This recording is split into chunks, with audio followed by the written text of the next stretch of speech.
Morning everyone! Happy New Year! Ayan, Happy New Year na January 3 na kaagad. Ayan.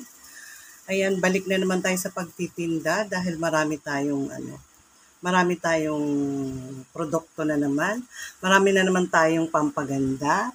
So, balik sa pagtitinda, magtinda ulit tayo. Ayan. Ayan, magtinda tayo. Ayan, the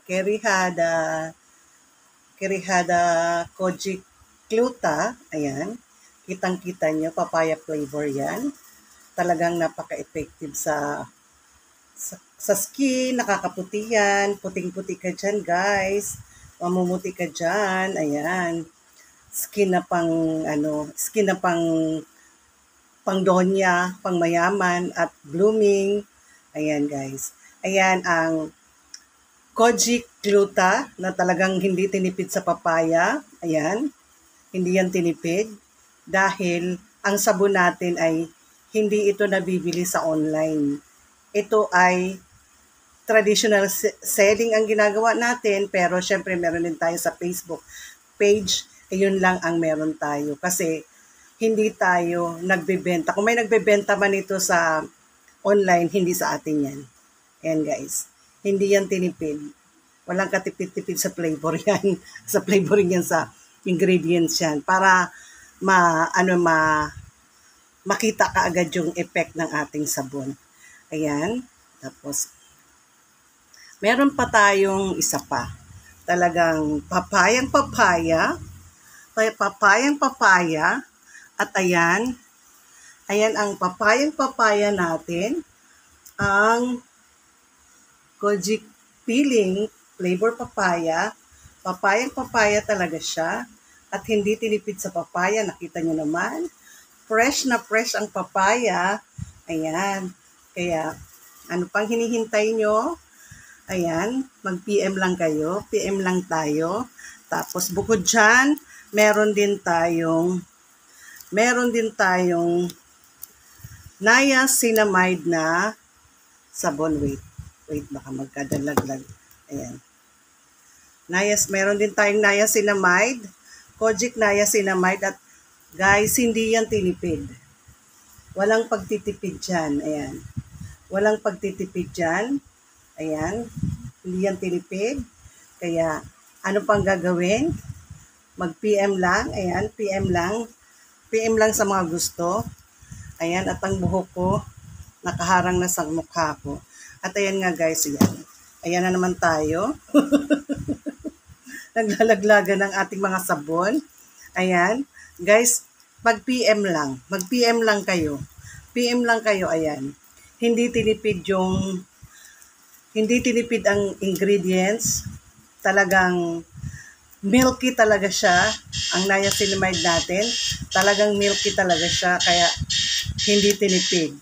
So, ayan, dahil bagong taon na, maging honest tayo sa pag-promote natin ng sarili natin mga sabon. Ayan. At ito naman yung gluta, makikita mo. Ito naman yung gluta, makikita mo. Talagang, ayan. Walang katipid-tipid dyan, nandyan. Makita mo naman yung ingredients niya. Hindi tinipid. Pwedeng kainin, parang papaya siya. At pagkatapos maligo, ang sarap-sarap sa skin. At yung yung peeling natin, ayan, yung peeling. Yung peeling natin, ayan, hindi tinipid dyan, walang katipid-tipid dyan, no? Papaya yan. O, pampaputi, pampablooming, pampakinis. Yun yung effect ng sabon natin. Tsaka guys, ganito, may nag-message sa akin kung meron daw SPF ang sabon namin. Wala pong SPF ang sabon namin kasi kahit sang expert ka magtanong, ang SPF ay hindi pwedeng i-mix sa sabon. So, yung ibang nagpo-promote dyan, nakakaya naman. Pag expert ang makakita sa pinopromote nyo, ang sabon po, syempre dinidiscuss sa amin yan ng mga expert. Ang sabon, hindi po yan nakahaluan ng SPF. Kasi alam nyo po, ang sabon, ibinabanlawan yan. Ang SPF kasi, minimix yan sa mga bagay na mga ingredients na mga skincare na leave-on. Leave-on siya, katulad ng lotion. Iyan, leave-on siya. Lotion, leave-on siya. So, may SPF na pwedeng i-mix dyan. Yung cream natin sa face, yung mga sunscreen natin, mga tinted sunscreen, yan may mga SPF talaga yan. Legit yan na may SPF yan.